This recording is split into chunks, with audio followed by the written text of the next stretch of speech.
Kids learn how to be married by watching mom and dad or not. They learn how to handle any relationship by watching mom and or dad or a single parent. How do you handle this?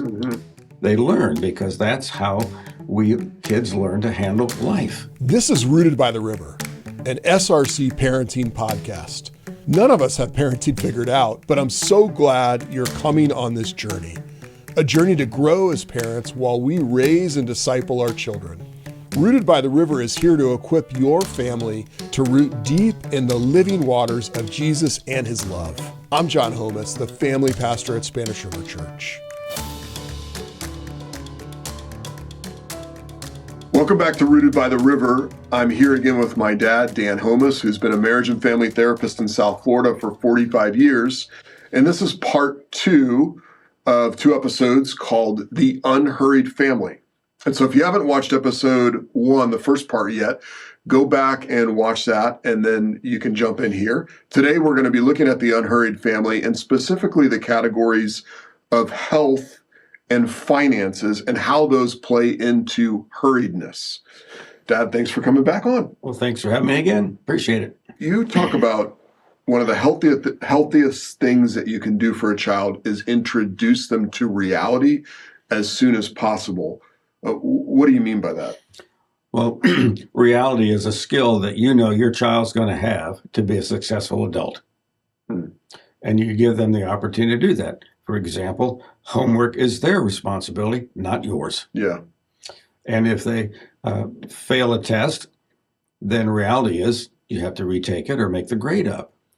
Reality is chores. Yeah. Chores. This is what you do. This is reality.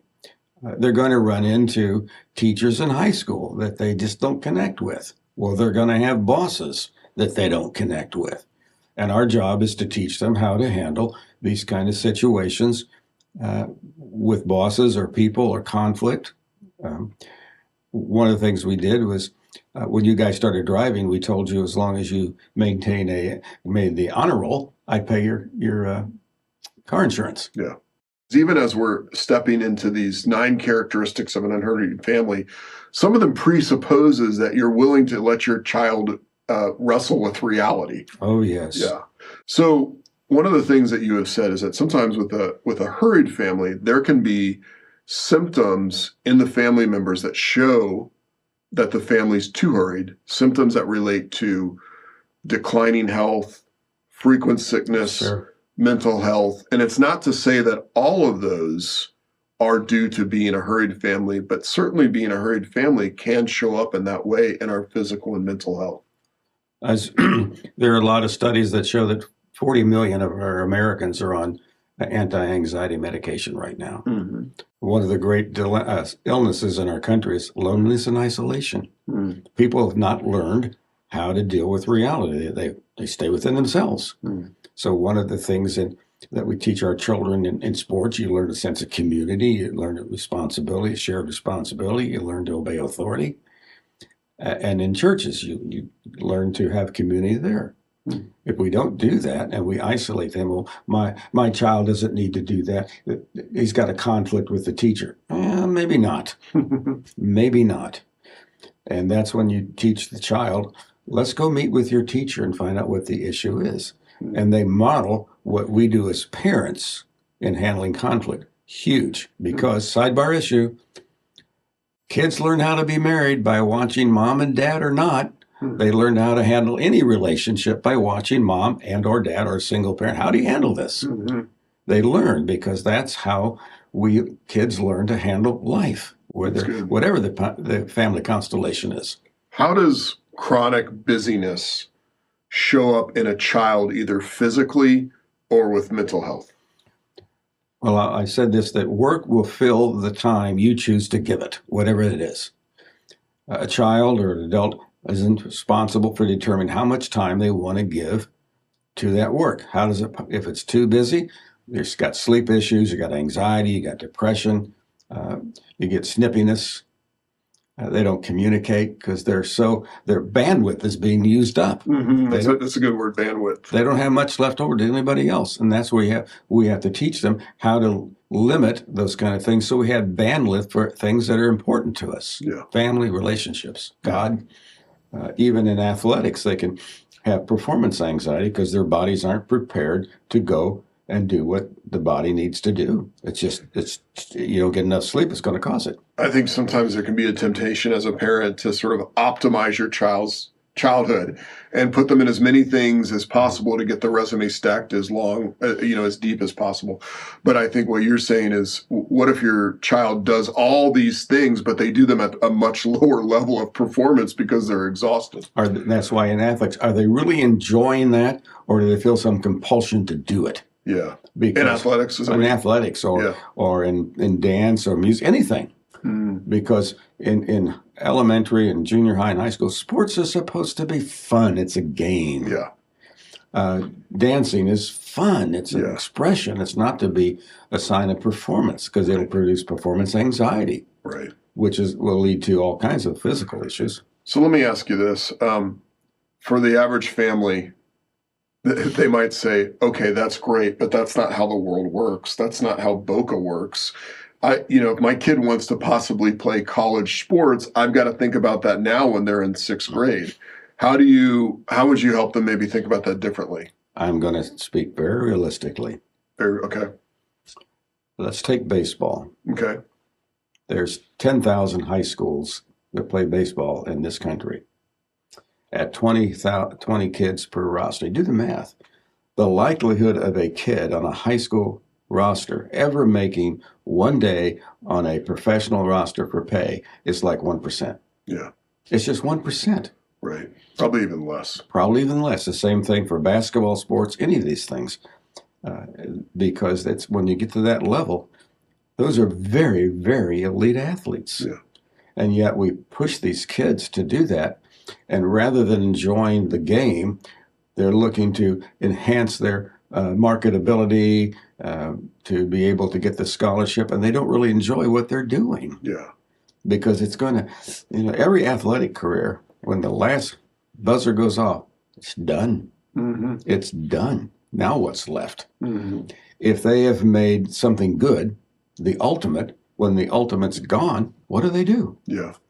So we're still talking about repetitive health problems, but this is a good little tangent on sports because I think it can just be a temptation to optimize this. So what you're saying is, if the sport ends for the child, let's say as an 18-year-old when the last high school buzzer goes off, or in college, or whatever it is, have they been formed deeply enough that they know what to do next after the sport ends, or is the sport everything to them? You mentioned earlier in our first show the value of dance, the value of athletics. It teaches teamwork, it teaches responsibility, it teaches to coachability, all these very wonderful skills that last a lifetime, that you can learn from these extracurricular activities if it's done for the right wholesome reason. Yeah. If it's done because a parent's trying to relive their own childhood, that's not going to work. Yeah. The human body takes about 7 to 8 hours to clean itself out at night. That's what sleep does. And when that doesn't happen, people wake up, they're tired, they're achy, their immune systems goes down, they have high stress levels. Because they're tired, they can get depressed. I see a lot of kids that are very anxious because of these schedules they put themselves through. And it just lowers that. When you don't get the problem. It lowers what? Oh, it lowers their immune system. Okay. It makes them vulnerable to anxiety and depressions. Sometimes it affects their school performance. Okay, that's a little bit about health. Let's talk about finances. So another characteristic of a hurried family can be a dual income family. Mm-hmm. Talk about that.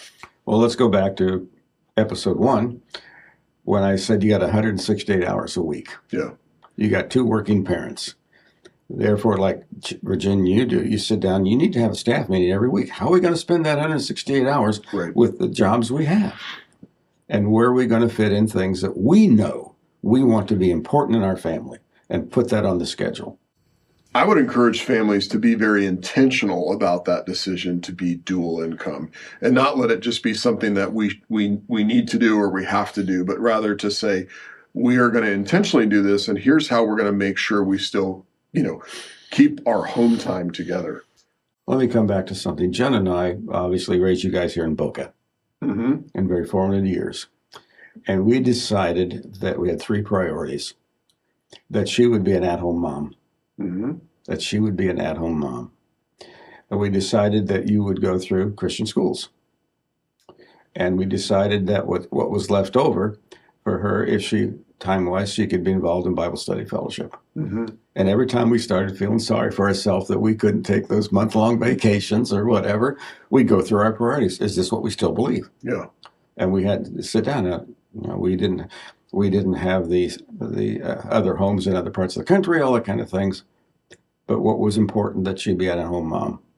So let me ask this: for families that they do have a husband and wife pursuing a career, what's some good questions they can ask to help them find their center in the midst of that busyness? Okay. I think God designed work. Okay. And he wanted work to produce joy for us. I said, are you doing this for money, or are you doing this because this is your talent and ability and God's calling? Yeah, that's good. And that helps you, because if you're doing it for the money, you're going to burn out. Yeah. If people go into medicine because they want to be a doctor and heal people, then medicine never gets old. Yeah. If they go because, I want to wear the white lab coat, I want the prestige of being a doctor, eventually they're going to burn out. Any kind of thing that's done for the wrong motive, ask them, why am I doing it? Because if you're doing that for the right motive, and your kids see you are doing that to honor God with your work, it'll impact them. Yeah, that's good. It'll impact them if they see it.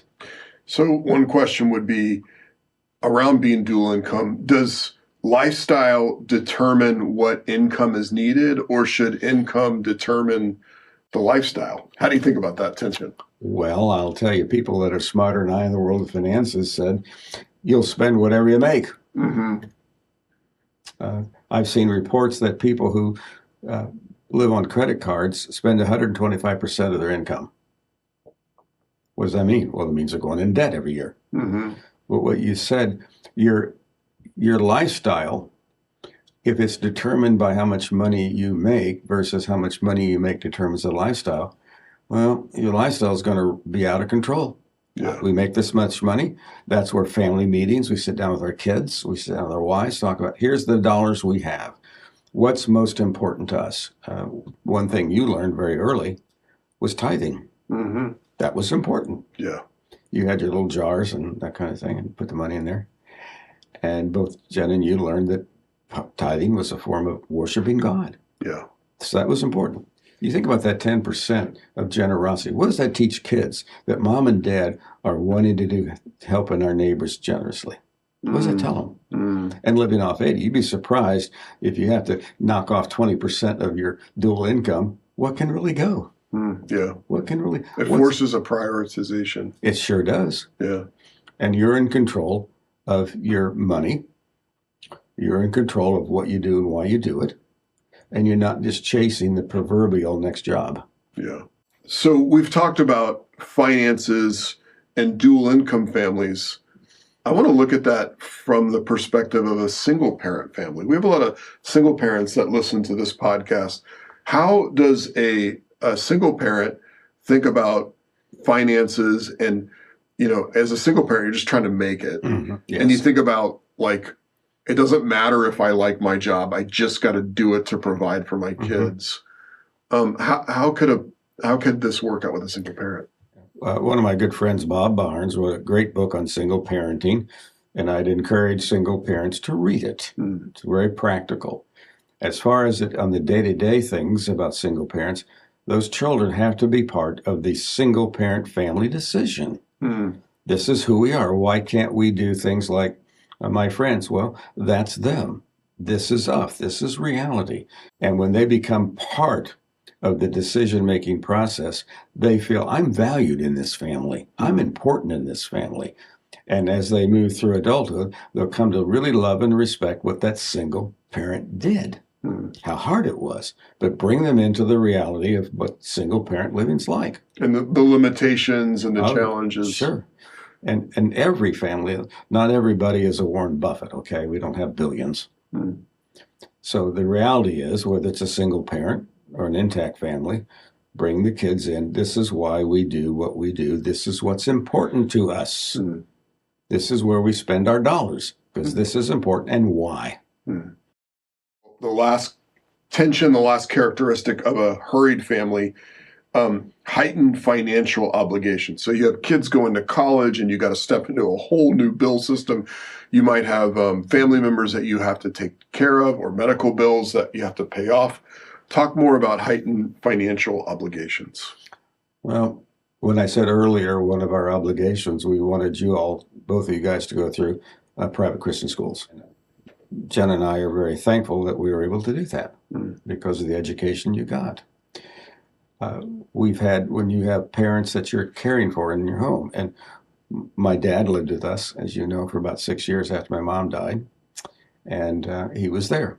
And I love my dad, and obviously it really changed the culture in our home. But it was important. This is a family decision, starting with husband and wife, even to the kids. Why do we do what we do? Why do we do this? What is your understanding of why we're doing X, Y, Z? What is your understanding of why our car's 10 years old? What is your understanding? Teach them those values so the culture doesn't run them. They run the culture. Helping children decide, why is it heightened? Is it something that we need to do? Do we need to spend dollars to take care of grandma? Or do we need these heightened things because we want to buy a new car every year? What is it? Right. There's a lot of values that go into that. Well, we've been through 9 characteristics of a hurried versus unhurried family. And Dad, thanks for joining us. It's been really helpful. Thank you for having me.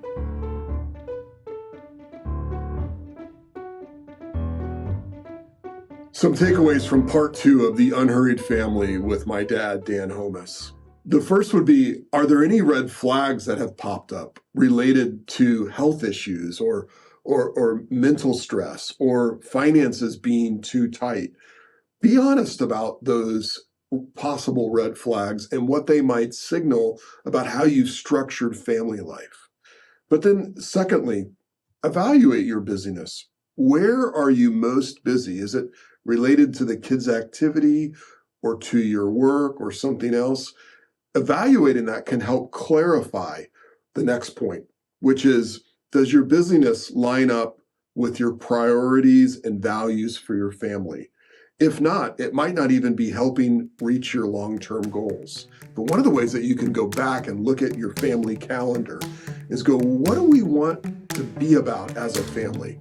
What is important to us? And then let's make decisions about our commitments based on those values and priorities. Thanks for joining me on Rooted by the River. We'll see you next time. Thank you for listening to Rooted by the River, a Spanish River Church parenting podcast. If you're watching on YouTube, leave your takeaway from this episode in the comments section. If you found the episode helpful, send to a friend or leave a review, which is a great way to help others find the podcast. You can send your questions into rootedbytheriver@SpanishRiver.com.